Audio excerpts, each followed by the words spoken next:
गँगमधील मुलांच्या खर्चासाठी 40,000 रुपयांची खंडणी देण्यास नकार दिल्याने एकाला मारहाण करण्यासह रात्रीच्या सुमारास घरावर हल्ला करून वाहनांची तोडफोड करत दहशत माजविण्याचा प्रकार मंगळवार पेठ येथील परिसरात सोमवारी रात्रीच्या सुमारास घडला।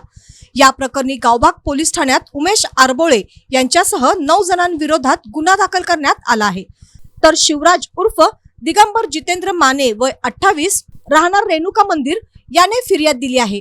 याबाबत पोलिसातून मिळालेली माहिती अशी 12 एप्रिल रोजी रात्रीच्या सुमारास दिगंबर माने हा महासत्ता चौक परिसरात थांबला असताना उमेश आरबाळे हा ओंकार कदम मोहीन जमादार वैभव कोरवी अभिमंत्री प्रेम चनिवरे याच्यासोबत येथे आला। त्याने माने याच्याकडे माझ्या गँग मधील मुलांच्या खाण्यापिण्याच्या खर्चासाठी 40,000 रुपयांची खंडणी देण्याची मागणी केली।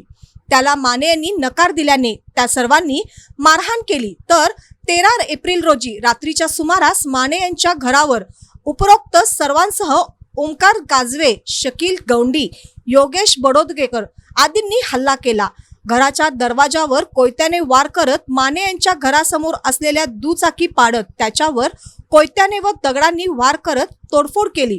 तसेच परिसरात दहशत माजवण्याचा प्रकार केला। या प्रकरणी माने यांच्या फिर्यादीवरून उमेश भाऊसाहेब आरबोळे राहणार महादेव मंदिर जवळ गावबाग बागड ओंकार कदम गांधी चौक, योगेश संतोष बडोदगेकर राहणार सुतारमळा चौक, मोहीन मेहबूब जमादार राहणार पाटील मळा सांगली रोड, वैभव भिकाजी कोरवी कोरवी गल्ली, शिवराज उर्फ प्रेम विजय चनविरे राहणार मुजावर गल्ली गावभाग, अभिमंत्री राहणार रिंग रोड आणि ओंकार काजवे राहणार रिक्रेशन हॉल जवळ या सर्वांना गावभाग पोलिसात गुन्हा दाखल करण्यात आला आहे।